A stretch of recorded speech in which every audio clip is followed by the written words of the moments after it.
Herzlich willkommen, Gerlinde und Ralf. Hallo Nils. Hallo, wie geht's dir, Ralf? Ich freue mich, dass wir zurück sind nach dem K2. Es war eine lange, tolle Expedition. Wir waren völlig abgelegen, den ganzen Sommer ganz alleine dort auf der Nordseite vom K2. Alleine der Anmarsch durch das Schaxkamtal. Das war lang. Großartig, das war eine unglaublich wilde, einsame Landschaft und wir haben das sehr genossen. Mhm. Und ich kenn dich jetzt seit 1989. Dann arbeiten wir zusammen. Seit 1989. Das war die Baden-Baden-Nupse-Expedition. Genau, das war die 89er Nupse-Expedition. Ja, Valandré hat uns damals zum ersten Mal unterstützt, komplett ausgerüstet. Mit der Beffin, mit dem Vorläufermodell von der Bering, meine ich. Ja, das ist Boreal, glaube ich. Boreal war das noch, genau. Wir hatten wirklich extrem warme Schlafsäcke. Wir waren am Nordwestgrat des Nupse unterwegs. Und sicher war es nur deshalb möglich, schon im November damals auch auf den Gipfel zu kommen, weil wir so gute, sehr, sehr warme Bekleidung hatten. Seit dieser Zeit, dann hast du Amical gegründet und dann hast du mehr Expeditionen organisiert. Ich wollte eigentlich gern wissen, wie viele Leute du auf ein 8000er geführt hast. Ich müsste schauen, also mit mir das weißt du persönlich nicht. Waren sicher über 100 Leute auf 8000ern mit mir persönlich, aber wir haben ja viele andere Expeditionen organisiert. Ich würde sagen, es waren sicher 50 8000er Expeditionen, die wir jetzt in den letzten 20 Jahren organisiert haben. Ich kann jetzt nicht sagen, wie viele es sind, aber ich müsste mal schauen, es sind sicher mehrere hundert Leute. Okay. Du hast ja die 14 800er fertig gemacht im 2009, weiß ich. Ich folge nach. Und, aber diese Expedition war irgendwas ganz Besonderes. Die 2009er Expedition zum Lotse, meinst du? Nein, ich meine K2. Die K2-Expedition war sicher absolut außergewöhnlich. Zum einen, weil wir dort völlig alleine waren. Es war aber auch eine sehr steile, sehr anspruchsvolle Route. Wir waren ein internationales Team aus 5 Nationalitäten. Das hat viel Spaß gemacht. Wir haben uns die ganze Zeit auf Englisch unterhalten und haben einfach sehr, sehr gut zusammengearbeitet. Und das Schöne war dann natürlich, dass zum Schluss 4 von uns auf dem Gipfel standen, darunter die Gerlinde, aber das kann sie dann selbst erzählen. So, Gerlinde. Ich hätte dem Glück, für mich war es ein Glück, dass Ralf war im Basislager.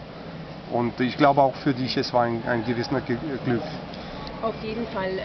Zu Beginn, als Ralf umdrehte, war es für mich im ersten Moment sehr traurig, weil ich habe mir so sehr gewünscht, dass auch Ralf mitkommen kann, um den Gipfel zu versuchen.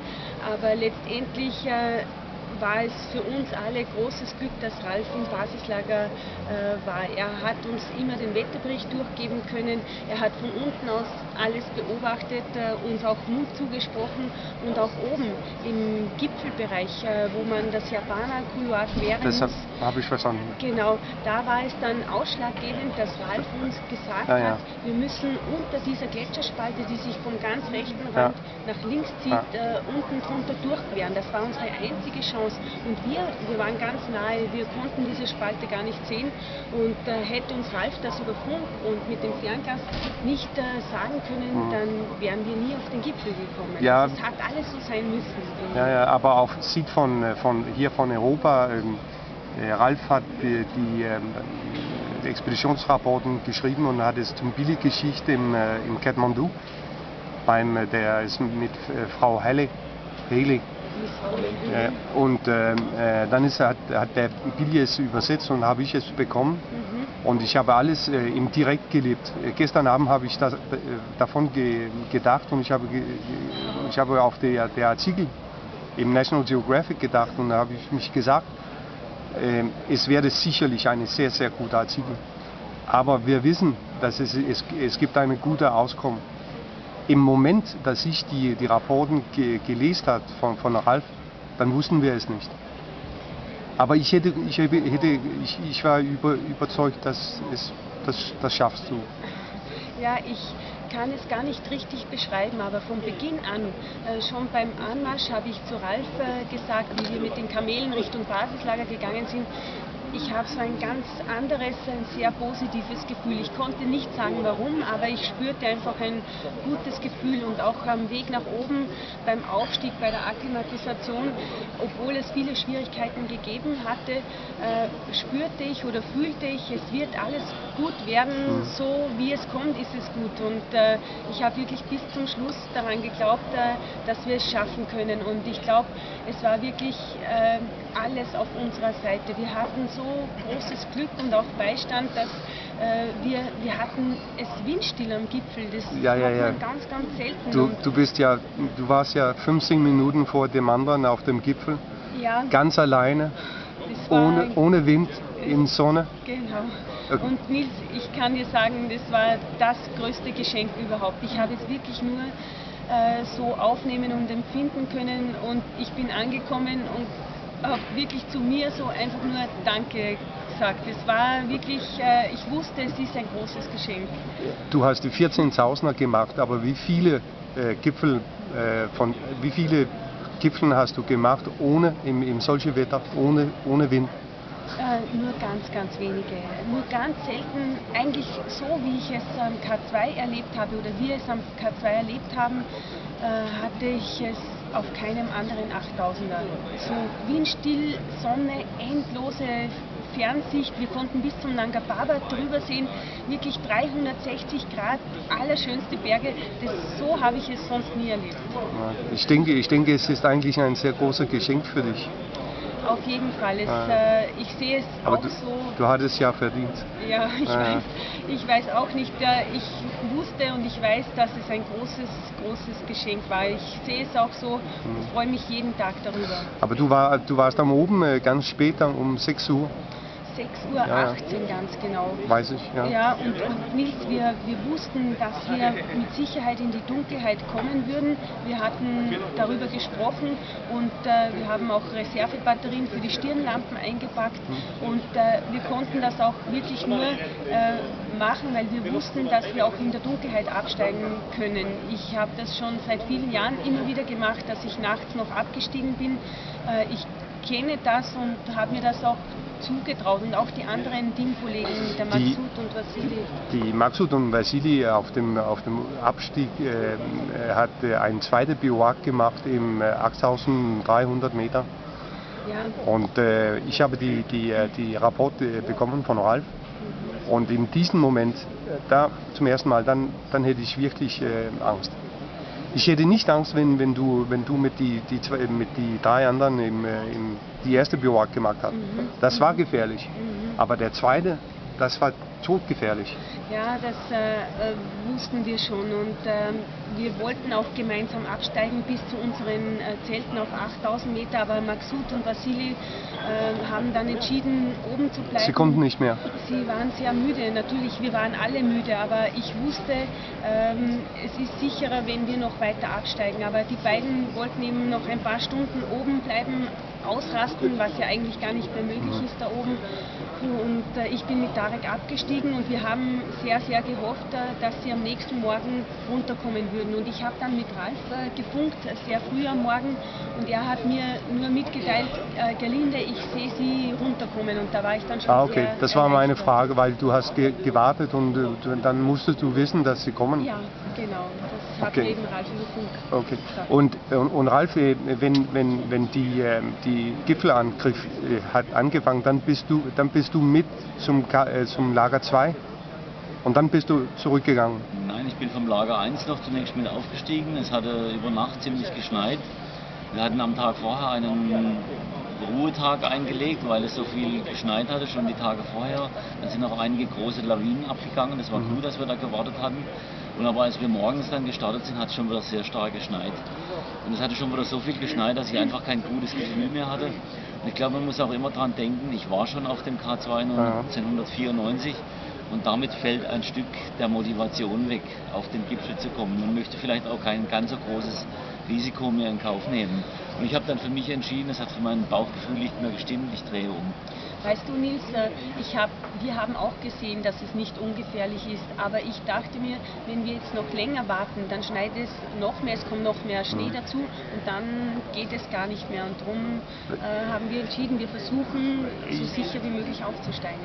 Seit ich kenne Ralf, dann arbeite ich ein bisschen im Hochbergsteigsbereich, auch als Lieferant. Und ich habe mehr Expeditionen gesehen, nicht? Aber ich habe niemals sowas gesehen. Das war, es ist sicherlich ohne Zweifel eine historische Expedition. Sicherlich eine, das geht in die Geschichte rein. Tief, tief, tief, tief. Das hat euch eigentlich sehr, sehr gut gemacht. Sehr gut. Das ist, es gibt so viele Winkel, diesen Expeditionen zu analysieren. Es gibt so viele Sachen drin. Nicht wahr, Ralf? Es war für uns eine großartige Unternehmung. Ich würde es jetzt nicht als historisch besteigen. Die Route war schon vor uns begangen und die Route war auch bekannt. Aber es war einfach schön, dass es geklappt hat, dass es für die Galinde der 14. von den 14 8.000 sein konnten, nach vielen Versuchen, nach vielen Rückschlägen. Und insofern war dann einfach gut, dass es gepasst hat. Weißt du, Nils, für mich ist nicht im Vordergrund gestanden, jetzt meinen 14. 8.000er besteigen zu wollen, sondern für mich war der K2, der Nordpfeiler vom K2, als wir ihn zum ersten Mal in Natura gesehen hatten, wow, es war einfach so beeindruckend. Wir konnten immer den gesamten Nordpfeiler einsehen und es war ganz etwas Besonderes. Wir waren die einzige Expedition dort. Nur wenige Male ist der Nordpfeiler auch gemacht worden und es war für mich persönlich schon etwas Einmaliges. Einfach auch diese Großartigkeit zu spüren. Wir waren fast 3 Monate komplett alleine und schon sehr ausgesetzt und das war einfach was für mich auch einmalig, muss ich schon zugeben. Ja. Es ist immer sehr angenehm, so glückliche Menschen zu sehen. Ich glaube, also ich kann nur von mir sprechen, aber wenn man etwas macht, was einen wirklich glücklich macht, was man von innen heraus mit Begeisterung leben kann, dann ist es das Schönste eigentlich. So, und jetzt habe ich gehört von einem gewissen Spaziergang über Everest von Nepal zum Tibet. Ist das wahr? Nicht ganz. Nicht ganz. Ich werde schon nochmal an den Everest gehen, jetzt wahrscheinlich im kommenden Frühjahr, aber zuvor wollen wir nochmal an den Nuptse. Der Nuptse hat einen unbegangenen Ostgrat, das ist der Grat, der in diesem großen Hufeisen vom Nuptse zum Lhotse rüberzieht. Und da wollen wir in die tiefste Einsattelung zwischen Lhotse und Nuptse aufsteigen und dann dem Ostgrat folgen. Da war noch nie jemand unterwegs und das wollen wir probieren. Und dann mit viel Glück, wenn die Kraft noch reicht, würde ich gerne nochmal auf den Everest ohne Sauerstoff. Ja, okay. Ralf und Gerlinde, das hier ist ja die Ende eines Kapitels, ja, aber ich bin sicher, dass es ist nicht die Ende der Buch. Wir werden sicher weiterhin beim Höhenbergsteigen unterwegs sein, vielleicht nicht mehr ganz so hohe Berge. Wir wollen uns an anderen 7.000ern zum Beispiel schöne Ziele suchen. Es gibt es noch wirklich viele interessante Ziele und wir werden also weiterhin an den hohen Bergen unterwegs sein. Nils, eins noch, ich glaube einfach, wenn du das in dir trägst oder in dir hast, dann lässt dich das Bergsteigen, die Berge bestimmt ein Leben lang nicht mehr los. Ja, wenn du einmal da drin bist, dann bleibst du da. Genau. Ja.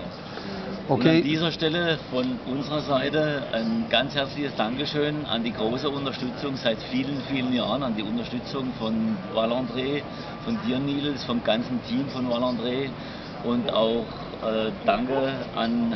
Ja, ganz herzlichen Dank an Adele und Milli für ihre Unterstützung. Der Daunenanzug war super und letztendlich hat mir das geholfen, dass ich den Gipfel erreichen kann. Vielen, vielen Dank. Letzte Dinge ist, wie Vater Zichler gesagt hat, alles Gutes weiterhin.